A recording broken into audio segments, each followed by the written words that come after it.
Hello, and you're all very welcome along to another episode of the Gaelic Statsman podcast. I'm your host, Matthew Hurley. I'm joined tonight by Seamus Brady from An Cluiche to discuss this weekend's games and a few news stories this week in the world of Gaelic games as well. Shout out to our sponsors at Capture Athletics. If you want the best gear around, check them out if you haven't already. They provide the best gear, as I mentioned already. So yeah, Seamus, we're entering provincial finals weekend now. The nitty gritty of the club championship. Like, there's only, what is this? I'll count you off the top of my head now. After this weekend, there's 2 weekends and we're in Christmas. There's no more GA action until the start of January. It's weird to think that we're nearly at the festive season, if we aren't already. But yeah, how you been over the last few days? Yeah, been good, Matthew. Thanks for having me on again. Looking forward to another show now. Got some big games coming up this weekend. Like, it is crazy to think that we're already here, but I suppose that's like when life goes the way it does for the two of us, and you got a million different things going on. You kind of take it weekend after weekend. You just focus on getting the next show out, and you don't really feel the time going by as quickly as it has, especially in the competitions. And yeah, crazy to think that like we have our final 8 in the football, or we're getting there drastically quick towards the last few number of teams. And at the end of this weekend, we'll have our Ulster champions in the football. We'll have our Munster champions in the hurling. I know who I'm rooting for. We have our Ulster champions in the hurling. Like, there's a lot going on that I feel like it's going to shake up. There's going to be some big games this weekend. A triple header on TG4, like 3 bumper games in a row. So a feast of action on Sunday, and I'm really looking forward to it. Exactly. So there's a lot of interesting games happening this weekend. But before we get into it, we're going to look at the week Gaelic games. And actually, one new story that just came out before we went on air. Yeah, Shane Dowling, another returnee from intercounty retirement. Shane Dowling is returning to the Limerick panel. Well, he's on the pre-season training panel of John Coyley that was announced by Limerick GA. Officially, it was initially, the scoop initially was by Damien Lawler from RT. Sunday game panellist, well, he used to be the Sunday game panellist now. Shane Dowling is going to make a sensational return to John Coyley's Limerick senior hurling panel. He retired from intercounty hurling initially in 2020 while playing as forward, where he scored 21 goals and 292 points for the Treaty County League and Championship due to and he retired because of a persistent knee problem. However, now he will provide competition for the Limerick first choice goalkeeper as Nicky Quaid is ruled out with a ruptured cruciate ligament. Jason Gallan and Conor Hanley-Clark are the other 2 options for Limerick in the goalkeeping stakes for 2025 while Quaid recovers from injury. Dowling has excelled in goal for his club, the Pearses, in recent seasons as well. I suppose it's fresh out of memory now, Seamus. He's come into the Limerick panel clearly to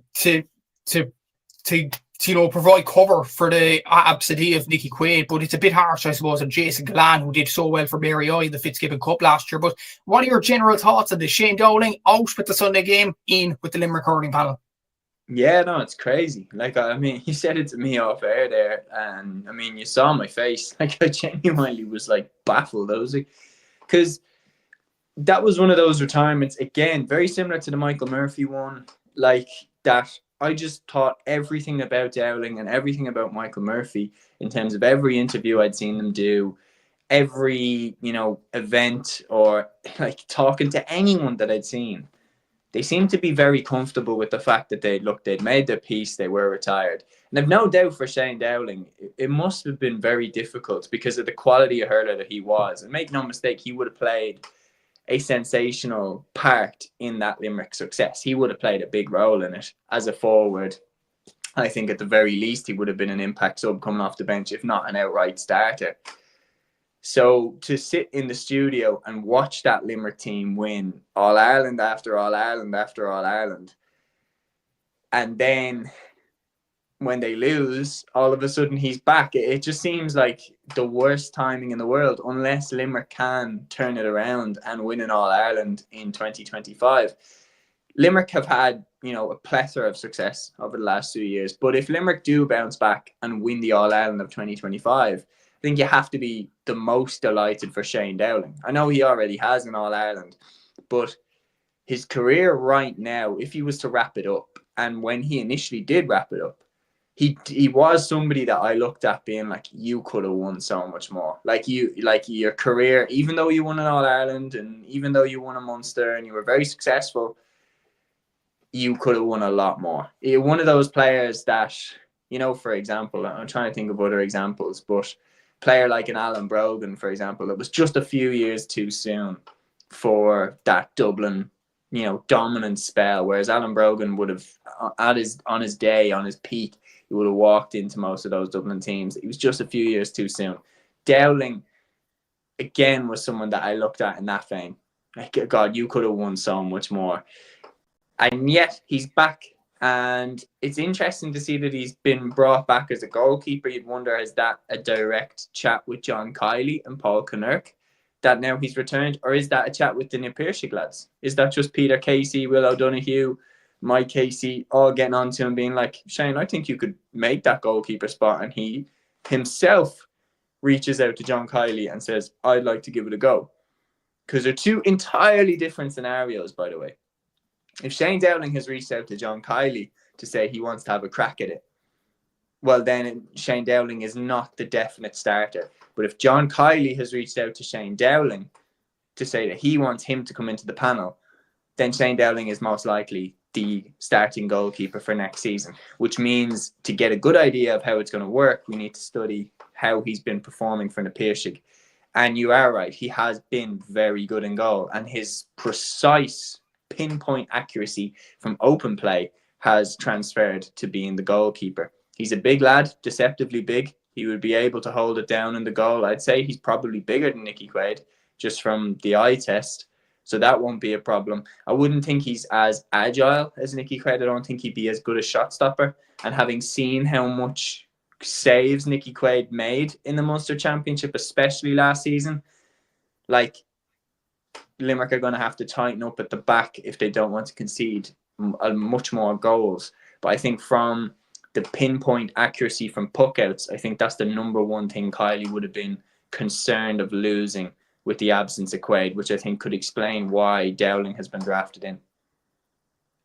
Or he could just be in, I suppose, just for experience. Because you look at the other goalkeeping options, Conor Handley-Clark has done well for UL in the Fitzgibbon Cup over the last few seasons. Jason Gallan was probably the best Fitzgibbon Cup goalkeeper last season at college level and probably deserves a shot. And he was excellent for Patrick as well in the Limerick Championship, to be fair to him as well. So is it kind of, I'm not discarding that Shane Dowling might not start or anything next year. He very well could start for Limerick next season. But you mentioned the agility there that Nicky Quaid has, the shot-stopping ability. I think Jason Gallan is well able to match us by looking at him in a few games at college level and club level. So do you think it's kind of an element that Shane Dowling's coming in for the experience rather than to play in goal as the first choice? No, I don't think it's because of the experience. Because while, yes, he is an experienced player, and he has been involved in some of the biggest days in Limerick hurling history. Like, make no mistake about it, that 2018 win over Galway in that final was arguably the most important day in Limerick hurling history definitely over the last 50 years. Because them winning that final, they broke the curse. Or they broke a little bit of a mental barrier. Because I've no doubt when that penalty, or when that free, from Joe Canning hit the back of the net, and now all of a sudden Galway are only a point behind, I've no doubt every Limerick fan in the stadium immediately was like, 1994, 1994. And they were just thinking it all over again. And if they had lost that final, a lot of people would have tied it to the 1994 and the dramatic way in which they lost that one, and tied it to the dramatic way in which they might have lost the 2018 final. So for Limerick to get over the line in that final was massive, because in a very similar way to the Dublin footballers in 2011, it got the monkey off the back. We've got an All-Ireland now, so we're free. We can just go. Because now, no matter what happens, we're not going to retire without an All-Ireland medal. And I thought that would be what would happen with the Kerry footballers when they won it in 2022, but they've kind of hit a bit of a stumbling block over the last two seasons. But Dowling was involved in that. He no doubt has experience from that, and he has experience on the bad days when Limerick couldn't get past the quarterfinals. So he does bring his own experience, but there's a massive difference from being experienced and being experienced as a goalkeeper. Because while you're outfield, you're part of the team and everything like that, but a lot of people speak to how when you're the goalkeeper, it can sometimes be the loneliest spot on the pitch, because if you make a mistake, it's a goal. Most likely a goal. 9 times out of 10, if you drop the ball, it's in the back of the net, especially at the inter-county level. And if your puck outs are going wrong, there's only one person to blame. Even if the players outfield are messing them up, everybody's going to look at you. And the pressure that you will feel in goal, in Croke Park, in an inter-county match is something that Shane Dowling has never experienced before. And that's why I would argue that he isn't as experienced as the other two lads when it comes to playing in goal. Because there is something in your brain, like even from watching this, like even from playing football with my mates, as basic an analysis as this is, one of my mates is a goalkeeper. He's played in goal all his life. He's able to just throw himself across the air at the ball in a way that my brain just is not programmed to do, because I've never done it. Shane Dowling, I'm not sure, and it genuinely, correct me if I'm wrong, but I'm not sure if he ever played in goal for Limerick before. He hasn't, no. At any level. So I can't imagine that he was the goalkeeper when he was growing up. He's too good, so he would have been outfield. So on some level, it isn't coached into him that he was the goalkeeper from day one, which means he has transitioned into the goalkeeper. He's done a great job, but I don't think he can ever be as good as Nicky Quaid. To be fair, I don't think excuse me, I don't think anybody could be as good as Nicky Quaid. Like, Nicky Quaid is an outstanding goalkeeper. But he's been probably Quaid the best. Started outfield too. That's true, yeah. That is true. But to be fair, like, Shane Dowling went into goal because I was reading an article though briefly. It was because he had the persistent knee problem. He couldn't play outfield as light on his feet as he did in his older days, and he couldn't play for the Pearses at club level. The Pearses lads were saying, "Why don't you go into goal?" And he went into goal, I think, around 21, 22, and he's excelled there ever since. Mm-hmm. Like, they won a Munster championship last season, beating Patrick's. Well, okay, they lost this year to Doom, but like, he was probably a really, really good motivator more than anything for the Pearses. Like, even in that semi-final against Doon in 2023, when it went to a penalty shootout, he provided a brilliance there for the Pearses in that game. So I think he's definitely a very good leader. Do I think he's good enough to start? It's harsh on Jason Gallan, more or less. Just a last question on this. Is this a harsh on Jason Gallan or Conor Hanley-Clark on this? Because they're up-and-coming goalkeepers now. They would have thought, Nicky Quaid's injured, this is our chance to shine. Now Dowling comes back into it. Is that a bit unfair on them? There's definitely a tough one to take. Unfair, I'm not so sure. Because that is just part of the gig. It's part of the game. And like, it reminds me a lot actually of when it's a very similar scenario, obviously with a massive difference in terms of who it is coming back. But when Stephen Cluxton came back to Dublin and you had Mick Shield, David O'Hanlon, like, that immediately got kicked back because Cluxton had come back in, and then Desi came out and did an interview where he said, yeah, we'd been in touch with Stephen the whole time. And if I was Michael Shield, who was the backup goalkeeper for O'Hanlon during the league, I would have been thinking, what was I doing the whole time? I was never, ever going to get a shot.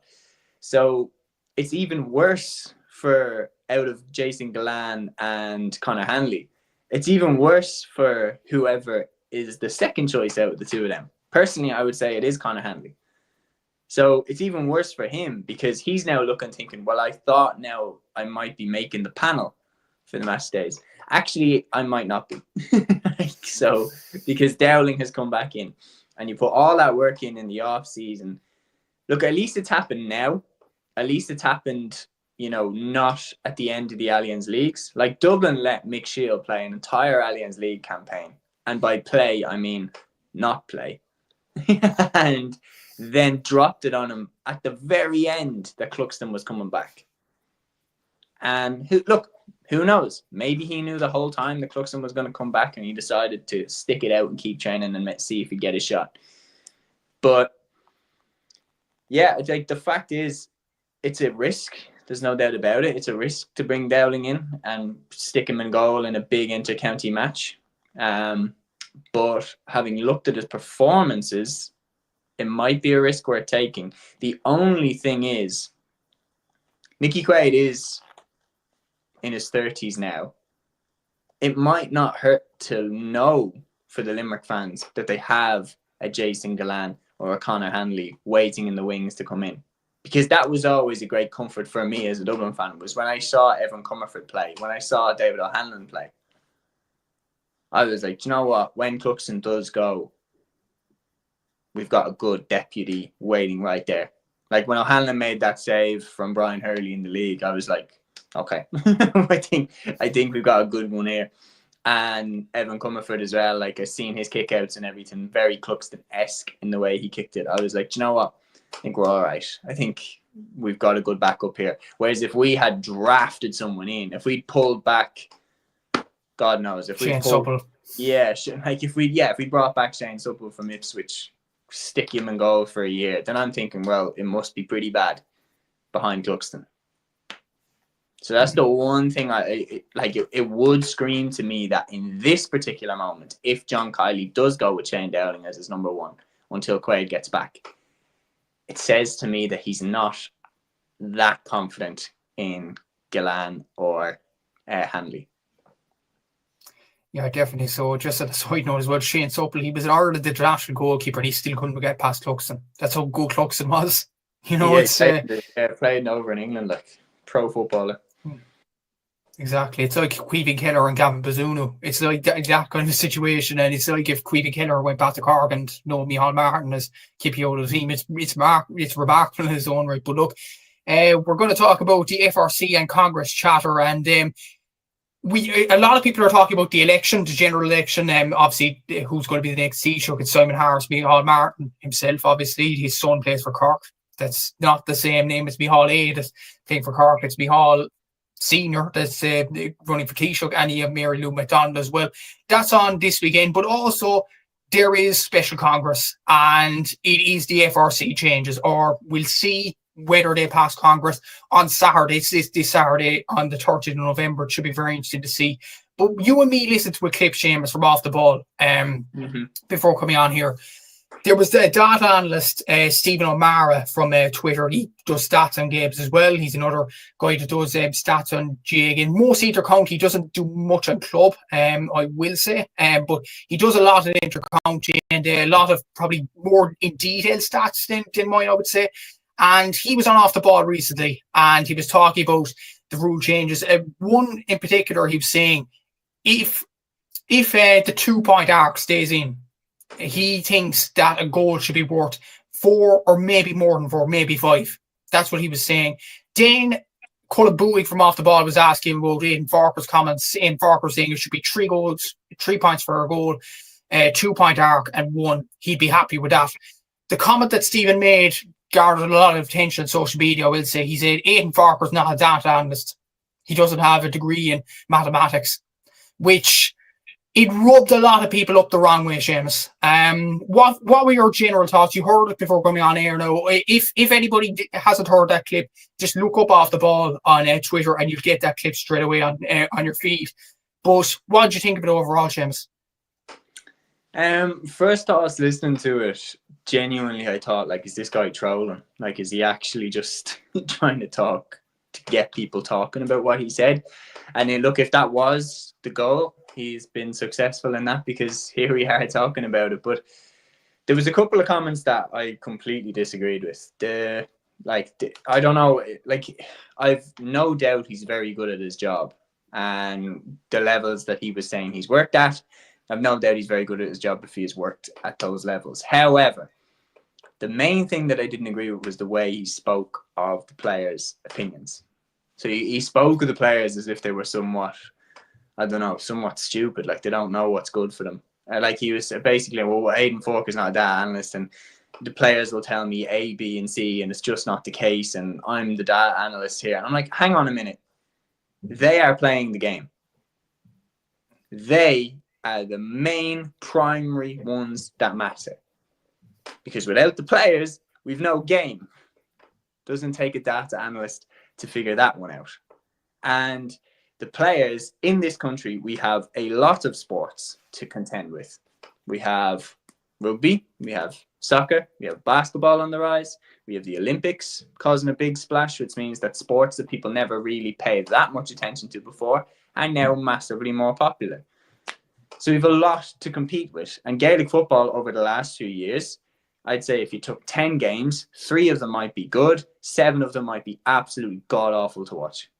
So we need to splash it up, make it a bit more interesting. And that is where the FRC rules come in. Now, the players are the key ones there, because the players are the ones that will tell you whether or not they enjoyed the game is the key thing. Because if the game is not enjoyable, especially when it's not a professional sport, you're going to have a harder time convincing players to give up their time to that level for an amateur sport. Are they being compensated? We all know they are, but they're not being paid as much as pro athletes are. We all know that. So they are the ones who ultimately matter. They are the ones who should have the final say on whether these rules pass or don't pass, because they're the ones that have to play it. They're the ones that have to make sense of it. So that is the main thing I completely disagreed with. Their opinion matters more than every data analyst, than every physio, than every manager, than every fan. Because the players are number one. The players make the game. The only one I'd maybe put them on the same level at is referees. Players and referees here, fans a very close second, everything else underneath. And that includes media, which includes me and you. Yeah. Yeah, it definitely does. And he was actually, apparently now, this is what I was hearing from social media and stuff like that, Stephen was actually saying that the FRC should have actually had a data analyst in their team. What are your thoughts on that? I don't know. Could be a little plug. You need a data analyst in your team. Hello. Do you need my CV? Nah, I'm only messing. Look, I've no doubt Stephen knows what he's talking about most things, but we are entitled to have our own opinions. I have no doubt if he sees this podcast, he'll have his opinions on the way that we're talking about his clip. Look, it's a clip as well. We do have to understand that clips can be taken drastically out of context. So we do need to err with a bit of caution that maybe he doesn't fully believe that. Like, I remember I accidentally took myself out of context on one clip and I ended up getting absolutely slaughtered for it on TikTok. And I remember thinking, like, no, I don't actually think that. So we do need to err with a little bit of caution that maybe he doesn't fully believe what he said, and maybe he does respect the players' opinion. I would certainly hope that he respects the players' opinions. But it did sound from that clip that he thinks that his opinion is more important or should be listened to more than the players' opinion, which in my opinion isn't true, isn't the case. The players' opinion is the first one that you should get, along with the referees, and then the fans should be the close second. Because the players and the referees are the ones that make a game possible. The fans then are the ones that will create this into the spectacle that it is. They're the top three. They're the top three that you have to, appease and entertain and give them enjoyment. They're the three that you have to, make them want to make the GAA the centerpiece of their summer. I think the GAA would live without data analysts. I don't think we got here because of data analysts. I think we got here because of the players, the referees, and the fans, and the volunteers, and the people that worked so hard to get the GAA to where it is today. So, I don't know. Personally, I disagree with the sentiment of what he came with. I think the players are the most important, as I said. Players, referees, and fans, and then the volunteers as well that build the clubs. They're the people that made the GAA what it is today. And these decisions are huge in what way the sport will go. I do agree when he was talking about the bandage on bandage comment. Because, I personally think while the FRC is brilliant and they're trying things, which is something that we've been screaming out for, I do fear how hard it would be to implement these rules down the levels. My solution would be inter-county level, have a shot clock, leave the club game as it is. That would be my solution. Inter-county game, in the inter-county stadiums, you have a shot clock counting down. So you have 2 minutes to work an attack and work a shot every time. If you hang on to the ball for 2 minutes and do nothing with it, you deserve to lose that ball. And then For club games, it's too hard to enforce that. Leave the club games as they are. You don't need to go messing around with the scoring systems.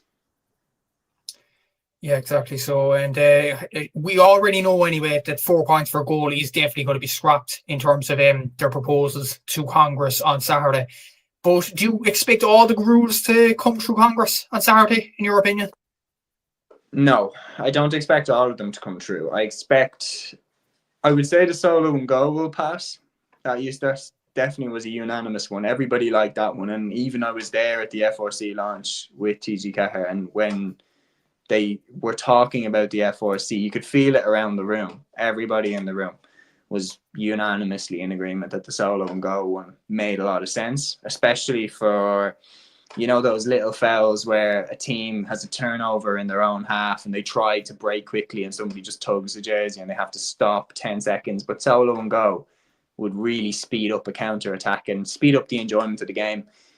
I don't think the 1 versus 1 throw up will pass. I think a lot of people quite like the 2 versus 2. I would be surprised if that one passes, even though I can get the reasoning behind it. But I think a lot of people like the 2 versus 2 for the throw up. I think the 3 up will pass. The 3 forwards and 3 backs have to be inside the half at any given time. I think that one will pass. As for the scoring system, I don't know. I don't even know if the 2 meters shooting arc will pass. The one thing that does worry me about the quality of play is, like, when I interviewed Eamon Fitzmaurice, like, it's up on TGK, it's up on the page, is Eamon Fitz was basically saying, you know, one rule doesn't pass, the effectiveness of all of them is diminished. And that's what they were saying throughout their presentation. Jim Gavin was saying it. They were all saying it. If you take one rule away, they were aiming to get all of them through. So that the fact that they know what they know and they've seen the sandbox games tells me that they've also seen games where they take a certain number of rules away. I just hope that the knock-on effect isn't as severe as that, where the quality of the game then diminishes. It's going to be probably the most crucial vote in Congress this Saturday. It's actually amazing that it's clashing with the general election, isn't it? I politics care more. clashing with Gaelic games. I care more about the Congress one, because at least with the Congress one, I know what I'd be in favour with. With Ireland's general election, I'm like, it's like I'm looking at a load of hands, being like, which one do you want to get punched in the face by? Like, because I don't trust any of them. I don't trust any of them. Did you listen to their debate? I listened to the bits of it, yeah. It was just so annoying to listen to them. It was like listening to a load of people that wanted to speak to the manager in a restaurant or something, just talking over each other. Like, anytime any of them started to make a little bit of sense, if Mary Lou started to make sense, Simon Harris would talk over. If Simon Harris started to make sense, Mary Lou would talk over him. It's just like, for God's sake, lad, like, yous are supposed to be leading the country and you can't even have a discussion. You can't even have, like, a debate without talking over each other, making little catty comments. Anyway, it's not politics based. But I just found, you know, like, one more point. I just found, did you feel like they were trying to go for TikTok lines? Possibly so, yeah. Like they were. I really felt like they were trying to get clipped up, saying things that were like cold or, you know, all this stuff. It's just like, wow, we've really come a long way. The Tweedledum and Tweedledee comment from Mary Lou, that was definitely up there. But this, of course, is not a politics podcast, everybody. Don't you know? It is a Gaelic Games podcast, and we will get stuck into the games now. And the first game is Ballygunner against Sars in the Munster Senior Hurling Championship final on Sunday, 3:15 live from Thurles Semple Stadium on TG Car. You know the drill, lads. I can't say much, obviously. Glad to be in the backroom team for Sars. Glad to be there, and hopefully the lads will get over the line. I'll switch it over to you, Seamus. What are your thoughts on this game? Big game, big game, and obviously for Sars, like, you stand on the door of history. Like, that's no doubt that you're training hard, that the lads are putting the hard yards in, because you just have a massive test ahead of you. And on the one hand, while it is a massive test, the potential rewards there are huge. because I'm sure it's okay for you to say this. Ballygunner, like over the last 2 years, have been unquestionably the best team in Munster. And that's why beating them will feel very significant, because not only have you won the Munster Championship if you get over the line, but you have beaten the best. So you've beaten the champions, and the champions for now 3 years in a row. I think they're going after their 4th Munster Championship this weekend. So they have been really, really good over the last few years. It felt like during the 2010s they were kind of stuttering a little bit, and they would always seem to choke in the Munster semi-final or the Munster final, or big games and seem to choke. But since they got over the line at the start of the 2020s, they've just been steamrolling everybody when they get out of Munster, besides maybe the little hiccup they had against Lockmore Castellani in 2021. But they are beatable. They are beatable. And we've seen, Doon caused them a lot of problems just 1 week after the Limerick final, which took a lot out of them, both in the match and in the drinks afterwards. And they really, really put it up to Ballygunner. So for Sars, to take huge confidence from the fact that you got a good win against Fecal and looked the better side in that game. And especially towards the end, you really had the bit between your teeth pulled away from them, and ultimately left little doubt when the final few minutes were coming who was going to get over the line. Some of the form of the Sars players, Aaron Myers especially, really impressed me in that game against Fecal. Really stood up. His goal especially, like that catch, the run, and then to get hooked initially and then to finish it off. Great composure. And definitely like the sheer size of him as well. Like I've no doubt Pat Ryan is having a look and maybe considering bringing him into the fold for next season. And you've got the experience there, players like Daniel Carney that have been around the block and then some. Like, just a massive opportunity. And this is the absolute rubber stamp. Like, if they can beat Ballygunner, and Ballygunner's time is coming. Like, this is something that a lot of people are glossing over. But like Ballyhale Shamrocks, for example, while they have an amazing team on paper, the spine of their side over the last few years was made up by the likes of Joey Holden, Colin Fennelly, TJ Reid, lads who are on the wrong side of 32. So that basically what I'm saying is that end date to your dominance is actually approaching faster than we think it is. And over the last 2 years, it's fallen really quickly for Ballyhale Shamrocks. And what I'm saying is Ballygunner will get that day, because you have a lot of lads in that team, whether it's Barry Coughlin or Philip Mahoney, Pádraig Mahoney, these lads that are on the wrong side of 32, that one day they'll run into their match. It's just a question of, can Sars be the match? It's going to be very interesting to see, obviously, from the neutral point of view. And one thing I will say about this as well, under Johnny Crowley, the Sars manager, and Jordan O'Sullivan as the coach as well, Sars have only lost in the championship anyway, 2 seasons under their leadership, have only lost to one club side in that time. Guess who it was? Ballygunner. Huh? So, Ballygunner, yeah. Ballygunner, sorry. No, I'm talking about Johnny Crowley and Jordan O'Sullivan in the Sars management team, but it probably just shows what they've done for Sars in general, and just to credit to them as well, and the whole management team. Hopefully, I'm just hoping Sars will get over the line. Obviously, I can't make a prediction, as you well know. What are you saying, Seamus? I'll go with Sars. I think like the energy that they've shown, the hunger that you've shown in the game against Fecal. I will admit it is a little bit of my heart over in my head here. Like, I think if I was to put my life on it, form and history kind of shows that Ballygunner usually find a way to get over the line. But the one thing that has been guaranteed in this club championship is expect the unexpected. Like, we've seen Ballyhale Shamrocks taken out by Thomastown, who then took out O'Loughlin Gales, and Thomastown didn't even make it to the Leinster final. Lost to Castletown Gagan, who then lost to Kilcormac Killoughy. So there's a lot going on. We've already seen Rory O'Cushendall taken out in Ulster. We've already seen St. Thomas's taken out in Galway. There's one massive shark left in terms of what they've done in recent years. And I think the year that's in it, and given the age profile of both of the teams and the key players, that you have, I might go with Sars to nick it in a crazy game. We'll have to see. And it should be a good game for the neutral, and definitely one to worth watching, I'm sure. The Leinster final is on Saturday in Croke Park at 7:40 p.m. live on RT2. It is the Fianna for Dublin against Kilcormac Cuala from Offaly.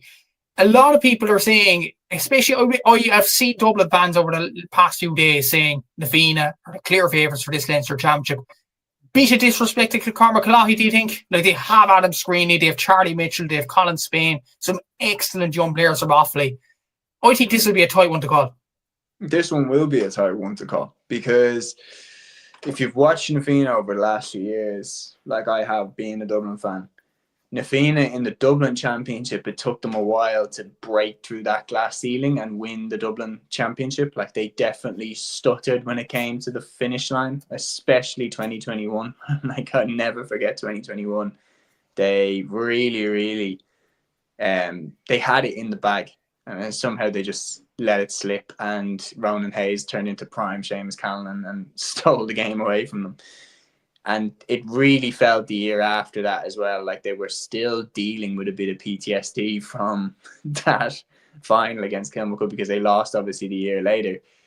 2023, they finally did it. They finally got over the line, and it was interesting watching that game against Ballyboden, because I was coming into that final against Ballyboden thinking, do you know what? Ballyboden have a lot of experience here. They've got over the line. They had players out that day like Paul Ryan, Conor Keeney, Shane Durkin, like the backbone of Dublin hurling teams over the 2010s.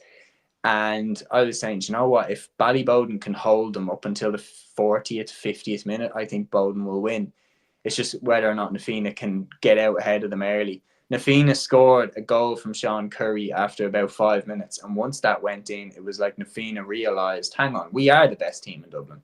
And they just battered Ballyboden. Absolutely annihilated them. It was a real, like, because I remember that day I was there, I was working for Dublin, and Darren Maloney was doing commentary for RT, and I was like big fan of his, so I was chatting to him after.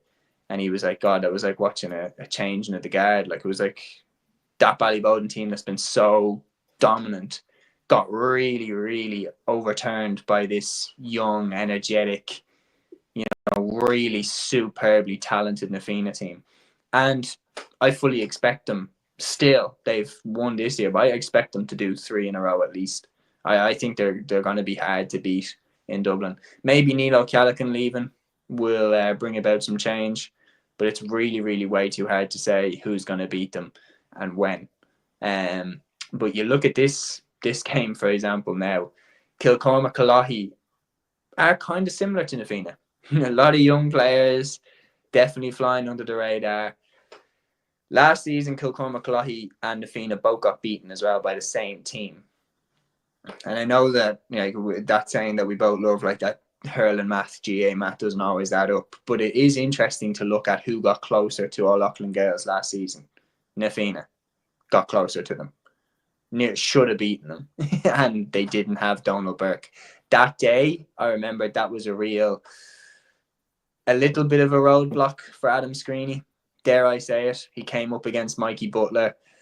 Butler is, in my opinion, the perfect stylistic matchup to mark Adam Screeney because of, Butler's pace and his strength. And, he's not the tallest. He's about the same size as Screeney. And Butler did a really good job on him, and O'Loughlin Gales won the game. And that might have just been a good stylistic matchup. But the one thing is, Na Fianna's defence is very physical. They're very big. They're very tough. They get stuck in. I have no doubt Screeney will get one of the big units that Na Fianna have put on him, and he'll get a real introduction to what Leinster hurling might be like. And it's going to be a big test for Kilcormac. There's no question about it. In Croke Park against Na Fianna, I do give all the experience to Na Fianna. Because Na Fianna do have the likes of Liam Rush, Shane Barrett, Donald Burke, who've hurled for Dublin for years. They've played in Croke Park many times. They know the stadium, and it's pretty much like as close to a home venue as Na Fianna could have in Croke Park. It's literally 5 minutes down the road from the Movie Road Clubhouse. So there's going to be a lot of Na Fianna fans there. I've no doubt Kilcormac Cuala will travel as well. It's a big, big day out for them. The atmosphere will be really good, I expect. And it will be fiercely contested. That post by Nafina, it's going to be quite interesting. Yeah, are you whipping it up there? Yeah. That post has the potential to rile up Kilcormac Killoughy to no end. Oh, it's posted by Hurling Banter. My God. Yeah, Hurling Banter basically said it a joke kind of caption. Nice to see the Fianna have won the Leinster Championship already. Look, but in all seriousness, Seamus, though, that post, that photo there, would the neutral want Kilcormac Killoughy to smash the Fianna after that? Do you know what it reminds me of? It reminds me of when Vinicius Jr. had his post Ballon d'Or ceremony ready, his after party when he was supposed to win the Ballon d'Or, and then Rodri won it. Look, for neutrals anyway, I think neutrals would have been rooting for Kilcormac Killoughy anyway, because I think of the star power of Adam Screeney and the buzz that's generated around him, and then let's be honest, the fact that it's the Dublin champions. Like most people will always root for whoever is playing against the champions of the biggest county in the province. So Dublin will be that in Leinster, Galway are that in Connacht, Kerry and Cork, depending on which sport it is, in Munster, and then Ulster is just anyone can get it up in Ulster. They're all so evenly matched. But definitely for Leinster, I think most clubs would want to beat the Dublin champions. And now that Na Fianna have been picked out as favourites for the hurling, which is definitely unusual. It's usually the Kilkenny champions that are the favourites in the hurling. But Kilcormac are seen as the underdogs. And given the star power and the likability, to be honest, of Screeney, Charlie Mitchell, like they seem like the nicest group of lads as well, that a lot of people want to see them be successful. And look, I'm a Whitehall Column Kills man. Na Fianna are, right down the road for me. They're one of my club's biggest rivals. I really like Na Fianna though. Like genuinely, I have a lot of respect for them as a club. And I've seen how long they've waited for this success. I've seen how hard they've worked for this success, how well they've worked at underage level and everything. Like the minor teams that they produced at the same time that I was playing were sensational. They had some absolutely outstanding players breaking through in those years, like Sean Curry, like Colin Curry, like Donald Burke, like these players bursting onto the scene. And if you look at the Wikipedia page and just look at the lists of the Dublin under-21 finals, the Dublin minor finals over the 2010s, like it's paid in full here in Na Fianna. Like they've won 3 back-to-back under-21 Dublin championships. That's paid in full. Like this team has been coming for a while. And it wasn't a question of if they would ever break through. It was when are they going to win a Dublin championship. They're here now. I fully expect Na Fianna to win. Like I think, I'm not discounting what Kilcormac Killoughy have done, and beating Castletown Gagan was a hell of an achievement because Castletown are no joke and showed that against Thomastown. But there's a steeliness about Na Fianna this year. Like St. Martin's from Wexford, they really stuck it on Na Fianna in Parnell Park quite a few times. But Na Fianna have shown a capacity to blow teams away, like they did with Clough Balacolla and like they did with Ballybowden St. Enda's, but they've also shown an absolute steeliness and never say die attitude this year, encapsulated by the Dublin hurling final when they didn't give up to the bitter end, and in the St. Martin's game when they didn't panic when St. Martin's were ahead of them going down the stretch. They have shown a serious level of steeliness this season. I expect Kilcormac to make it difficult for them, but I expect Na Fianna to find a way to win. I think they fell short agonisingly close last season. I think they'll go one step further this year. But I do think that Kilcormac Killoughy will win a Leinster championship in the next 5 years. I think they'll win one on Saturday. I think they'll beat Na Fianna. I'm going to say I have backed this Kilcormac Killoughy team to do well. With all the shocks that have happened in Leinster, Munster, whatever province it is, Kilcormac were the side that blew everyone away in Offaly. They did blow them out of the water.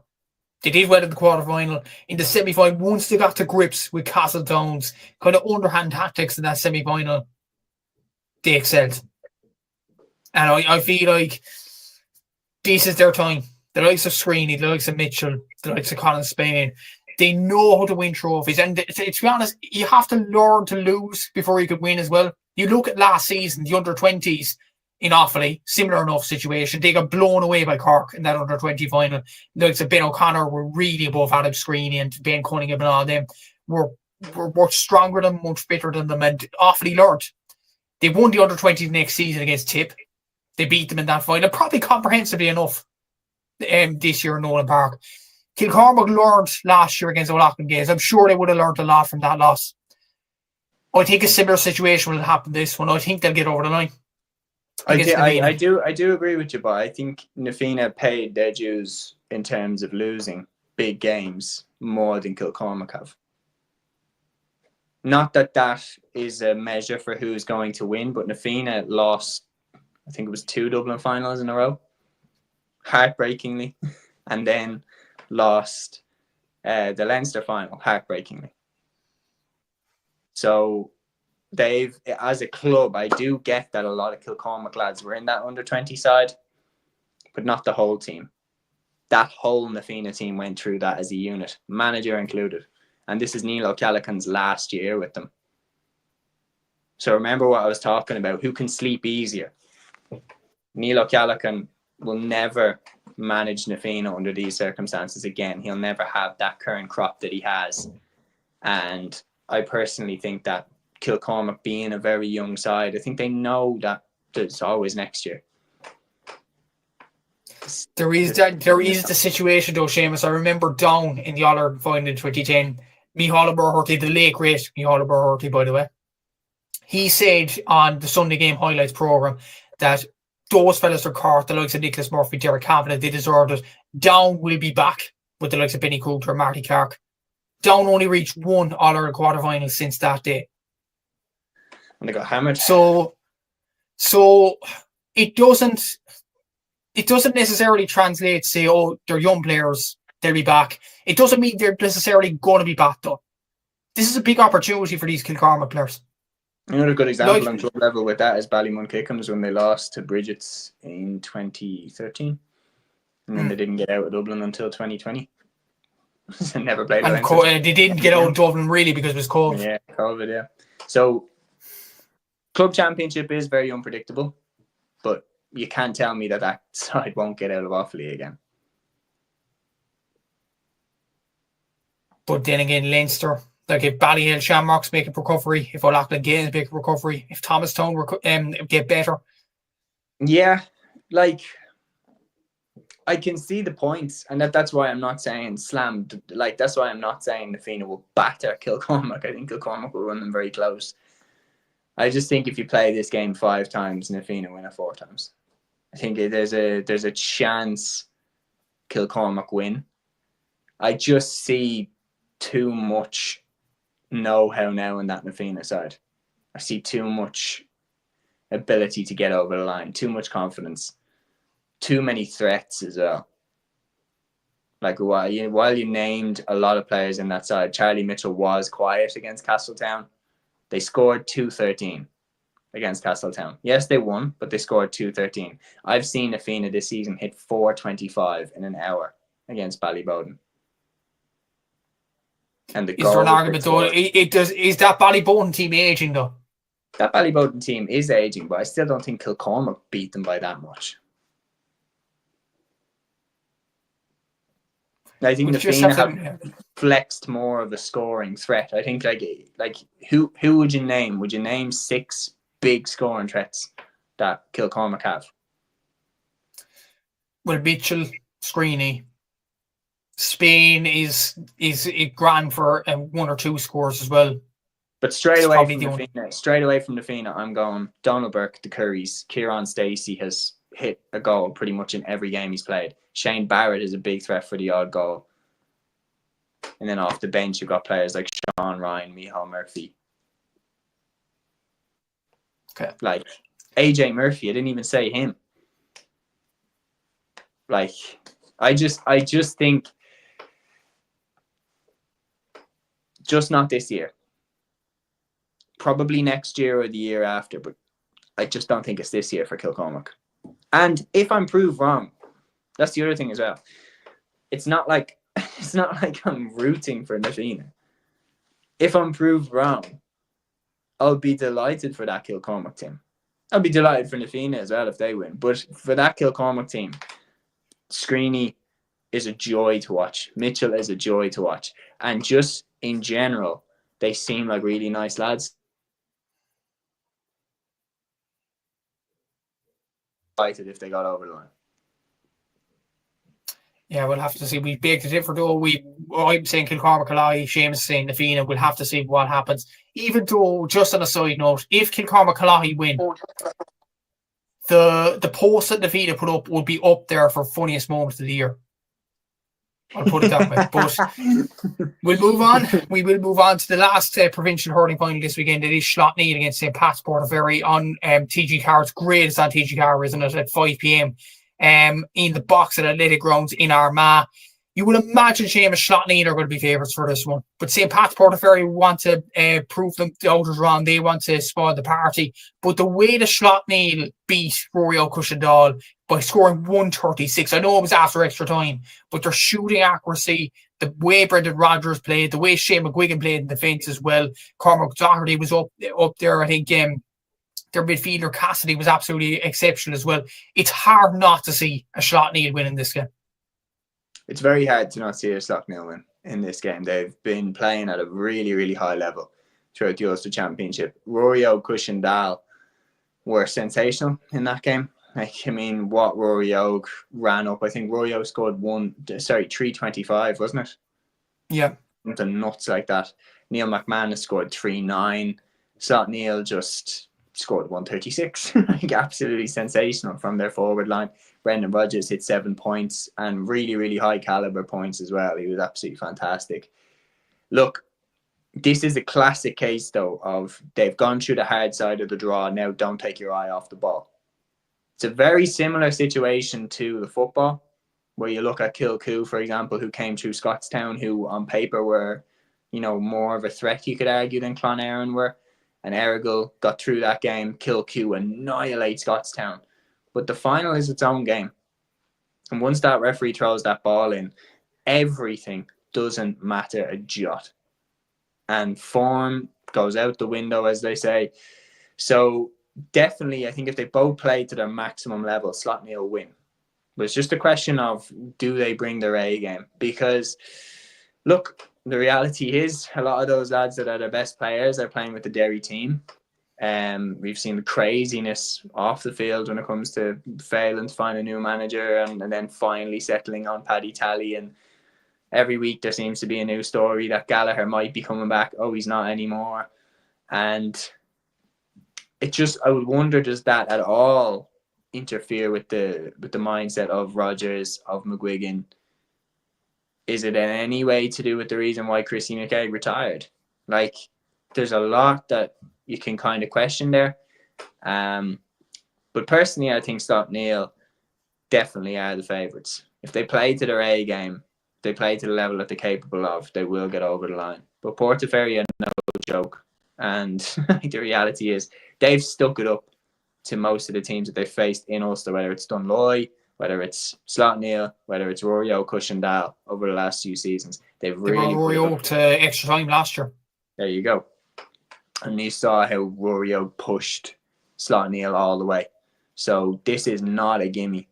And they're going to have to be on their A game. But I don't think they're the type to let their level drop.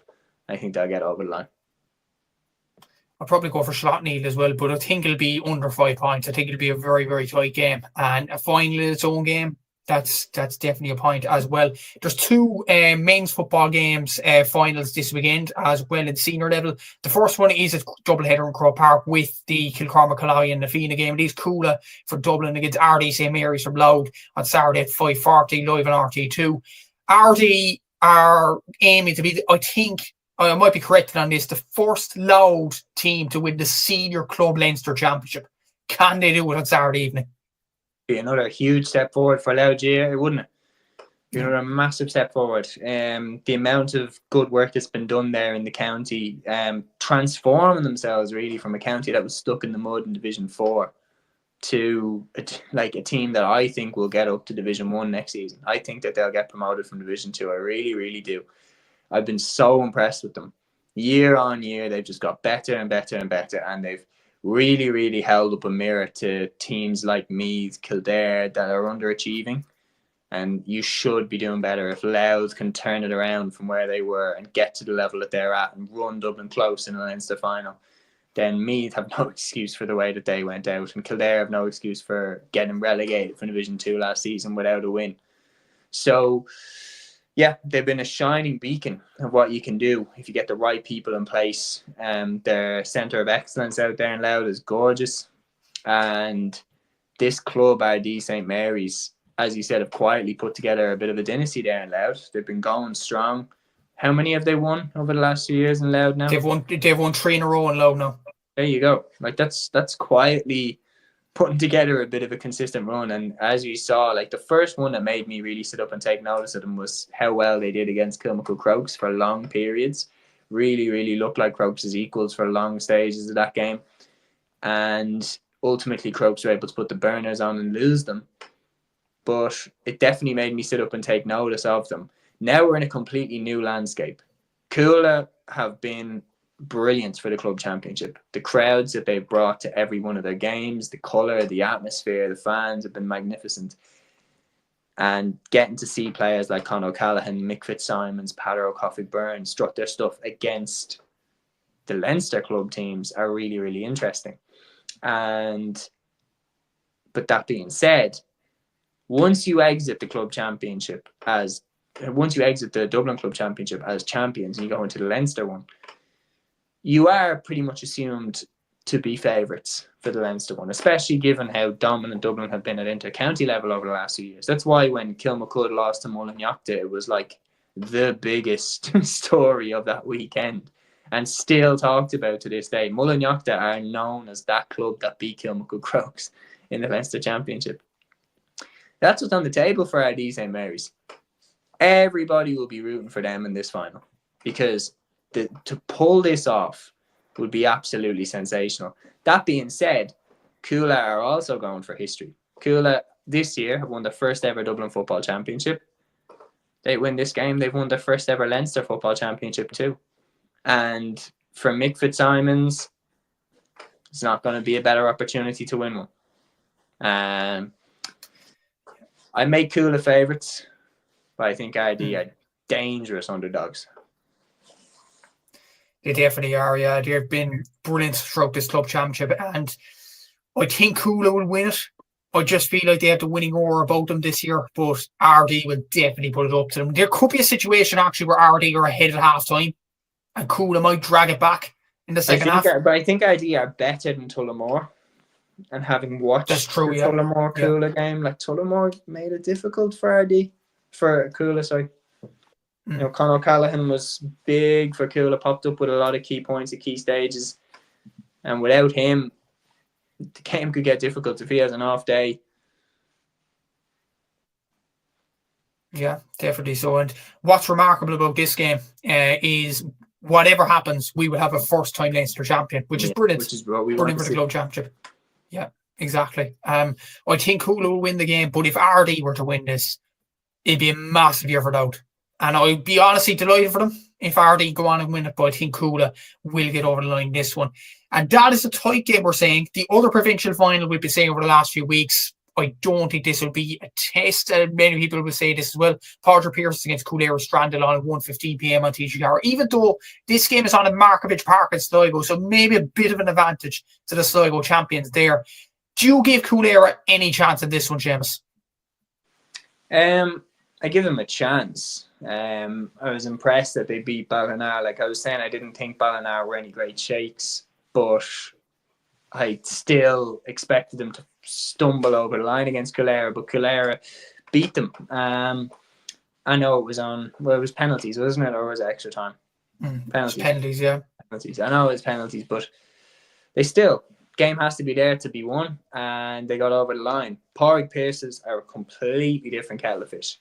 Like I was saying this, I was very impressed. You look at who they've beaten. Like they've beaten St. Bridget's.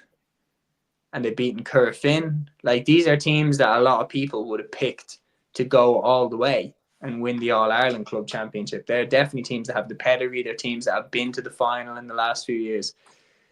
So for Pearses to stitch both of them up is sensational for their form. I see this game, and look, the reality is they played against Mohill and they just bullied Mohill. They just didn't really let them have any semblance of attack, especially in the first half. Like, my God, they dominated the ball. I fully expect this game to be somewhat similar. I expect Coolera to do better, but I think it's going to be a bit of a managed, relatively straightforward enough win for Padraig Pearses. I can see them winning by about 5 points, something like 110 to 8 points, where they just do the work early. Half time, they're 6 or 7 points clear, and they kind of manage it out from there to the end. I think they've got their eyes on bigger tests ahead. And to be honest, the biggest compliment you could put to Pearses is they've been consistent all the way through the club championship. And I don't think you could say that about any other team left in it. Yeah, they have been consistently. I just can't see them I can't see them beating Currafin, beating Bridges, and then losing to Coolera. It just doesn't add up. Yeah, I don't think so either. Coolera will definitely make it a good final, I'm sure. But I think Padraig Pearses will get over the line this one. And before we wrap up, we're going to talk about the LGFA and Camogie All-Ireland semi-finals. We're in that stage of the championship now. In that, starting off with the LGFA, we have Kilmacud Crokes, the Dublin and Leinster champions, against Castleisle Desmond, the Kerry and Munster champions. The first Kerry club to win a senior Munster championship since the late 1980s. An exceptional achievement there. The other semi-final, just to mention, is Clonairon from Armagh against Kilcormac Clonberne from Galway. Kilcormac Clonberne got 4 All-Irelands in a row, and they've been absolutely ridiculous in this championship. It's fair to say Clonairon beat Lurgan in that final. Just a bit of context on both games. Kilmacud have the likes of you have Grace Cost there, you have Kate Murray, some excellent players in that Kilmacud team. You also have Niamh Cotter from Cork. Shout out to the Cork there, the girl from Beara. You have Alva Davern from Galway. You have a lot of players in the Kilmacud team.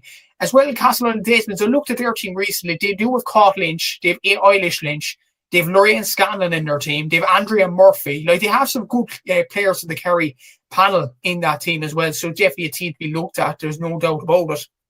Kilcormac, I think everybody knows about them at the moment. They have the Wards. They have Eilish Morrissey. They have the Noons, obviously the 3 Noons there, excellent players. And they are going 4 All-Ireland in a row in the 80s football. And Clonairon have the likes of Niamh Henderson. They've Cato. They've Tierna Grimes. Niamh Murray scored 6 points in the Ulster final against Lurgan from Cavan as well. I think all of those from play as well. So out of the 2 semi-finals, would you expect Kilmacud and Kilcormac Clonberne to come through, or do you think Castleisle or Clonairon could put up a test? Short answer, I expect Kilkerran and Kilmacud Crokes to come through. I've made them kind of favourites to play each other in the final from the get-go, ever since I've seen that Connacht and Leinster were on different sides of the draw. The 2 of them just give off the aura of champions. Just in every one of their games, they just give off the aura of champions. What I found so interesting about the Dublin final against St Sylvester's for Kilmacud Crokes was it was the first time I'd ever seen Crokes rattled, like, by a team that maybe wasn't Kilkerran and Clonberne. Like, they really, really were struggling. But since they got out of the Dublin Championship, they've absolutely pulverised anybody in Leinster, especially the game against Eadstown, the Kildare champions. Like, that game was over before it even began. Like, right from the start, Kilmacud immediately scored a goal, like, right from the throw-in. And I think they had 5 goals by half time or something. It was just absolutely ridiculous. It put them to the sword with ease. One key player you didn't mention in the Kilmacud team is the goalkeeper Rachel Fleming, but then also Lauren McGee. Like, Lauren is she's still key for Kilmacud. She orchestrates a lot of the play from midfield. Niamh Cotter, I think, is on free taking duty for them. Michelle Davern is a direct threat. Alva Davern as well is unbelievable for them at centre half forward. And especially in the last few minutes against Sills, when they were in the ascendancy by a point and they needed to kind of prevent Sills from building another attack. Alva and Lauren McGee's leadership qualities really stood up in those last few minutes. And Kate Murray at fullback there, the job that she did on Sinead Ahern, especially in those last few minutes to keep her out of scoring zones, was fantastic. So Crokes have a really, really good team. Castleisle and Desmonds, their opponents, again, you ran through the names on their team, like definitely Cott Lynch, Lorraine Scanlon, Eilish Lynch as well. They really stand out, but they're here for a reason. And they're good. I watched the highlights of their game in the Munster final where obviously they made that history. You can tell how much it means to them. The captain gave an outstanding speech at the end of the game when it was done. You can see how much it means to them to be here. And for a team like Lorraine Scanlon, that's built around the likes of Lorraine Scanlon, Cott Lynch, these girls have been on the road for a while. And that's why I think this is where the road ends. Because they've achieved something sensational. And it's a little bit like with Errigal Kieran, for example, why I think Errigal Kieran are going to lose to Kilcoo, because I think the Tyrone Championship is so difficult to get out of, and they haven't won it back to back in so long, that I think they would have just been primarily focused on winning the Tyrone Championship, and then they're in bonus territory from here. Whereas I think Kilcoo would have had their eyes set on the All-Ireland from the get-go. I think they would have known that they would have been out of down, and I think they would have known that they probably would have made it to an Ulster final. So it's a similar outcome for Kilmacud Crokes. I think they had their eyes set on making an All-Ireland final against Kilkerran and Clonberne from the get-go, whereas I think Castleisle and Desmonds, you could see how much it meant to them to win a Munster final. I think they're in bonus territory now. I think that they could still sleep easy if they lose that semi-final to Kilmacud, whereas I think Kilmacud have a date with destiny, and that is with Kilkerran and Clonberne, who are in the other side of the draw. And again, I do make them overwhelming favourites. Clonairen were very, very impressive, especially Niamh Murray at full forward. Really, really good. Like points off both feet as well. Great left foot, great right foot. Really, really dynamic. Caught Toe, Niamh Henderson, like all these players are really, really strong for them. I just think Kilkerran are too good, and I think the only team that can stop them is Kilmacud Crokes. Yeah, it's going to be very interesting. The Kilmacud Crokes game is on in Kilmacud Crokes GA ground, just to mention it, and Clonairen and Kilkerran Clonberne is on Lurgan. Both of those are live on the LGFA streaming service. You have to pay a fee to watch those, so it's great that they're streamed live. What is also streamed live is the Camogie semi-finals. It's on the official Camogie YouTube channel. St. Vincent's for Dublin, the Leinster champions as well, come up against Trua Clonlara, the Clare champions and the Munster champions. They won on a free-taking competition over Galter from Waterford in that Camogie final. That's on at 1 p.m. on Sunday. That's at Walsh Park in Waterford. The other semi-final is quite interesting. Lochiel Shamrocks from Antrim against Sarsfields from Galway on a Sunday at 2 p.m. in the Kingspan Breffni Park in Cavan, live on the official YouTube channel in Camogie as well. That game, Lochiel Shamrocks and Sarsfields, they met in an All-Ireland final, I think, 2 years ago, and Sarsfields got over the line that one. They were going to try and build a dynasty. Sarsfields, they obviously lost last year to Dicksboro from Kilkenny in last year's All-Ireland final. It's a great opportunity for on the other side of the draw, though, for St. Vincent's and Trua Clonlara to try and get to the final. By the looks of things, Trua Clonlara had Anya O'Loughlin in their team, Eber Kelly there as well, whereas Vincent's have Ashley Mark, Dublin's main scoring threat, let's be honest. Most people would say Lochiel Shamrocks and Sarsfields, the winner of that, will win the All-Ireland in general. But it's a great opportunity on the other side of the draw between Vincent's and Clonlara to reach a final. Yeah, no, it's absolutely huge. Having looked at both of the teams and their paths to the final, I do fancy St. Vincent's to get over the line in that game. St. Vincent's obviously have had a little bit more established success over the last 2 years than their counterparts. Fell short last season to Dicksboro in that Leinster final, and then obviously Dicksboro kicked on to do what they did. So that tells me that Vincent's definitely, came back with a vengeance, which is what I'm also very impressed with about Sarsfields, because they have enough medals to do them a lifetime. They've won and they've had an incredible run in this club championship, very similar to what Kilkerran and Clonberne have had in the football, made up by, absolute stars from the Galway team like Orla McGrath, Siobhan McGrath, and players like that have also had huge success at inter-county level. So the fact that they're back this year, having been beaten last year by Dixborough, shows a lot about the hunger that those players have to win more, which is why I think they're really, really dangerous, because they wouldn't be back here if they weren't still purring for more and desperate for more success. Lochgiel Shamrocks, I remember last season being stunned with how reliant they were on Roisin McCormack, which is obviously dodgy in a game like this, because if Sarsfields can shut her down, where are the scores going to come from? So I would make Sars favourites in that one, and I would make Vincent's favourites in the other one. And then I'm not sure as to who I think wins that final. I'll wait and see how they both get on in the semi-finals before I make my mind up on that one. Yeah, it's going to be very, very interesting, all right. And Sarsfields were hurt after that final loss to Dixborough last year. They'd want to come back with a vengeance. There's no doubt about that. I think Sarsfields will beat Lochgiel. I'm going to go through with Conlara to beat Vincent's. I feel like through with Conlara, like they beat Galter in that Munster Championship final. It was a Munster Championship with the likes of Drummond, Inter, Tipperary, St. Finbarr's and Cork. That was a tough championship to win. They won it. And fair play to them for that. Anya Loughlin's in the form of her life as well. So I feel like True Clonlara will get over the line that one. But that wrapped up every senior game in general. We had no time to go to intermediate and junior, unfortunately. Maybe another episode we'll do that as well. But thanks to Seamus for coming on to the podcast today. Like, subscribe, all that good stuff. Read the bell on YouTube just to get notified on any further podcasts coming out. Thanks to Capture Athletics for sponsoring today's show. And until next time, we'll see you all then, and take care.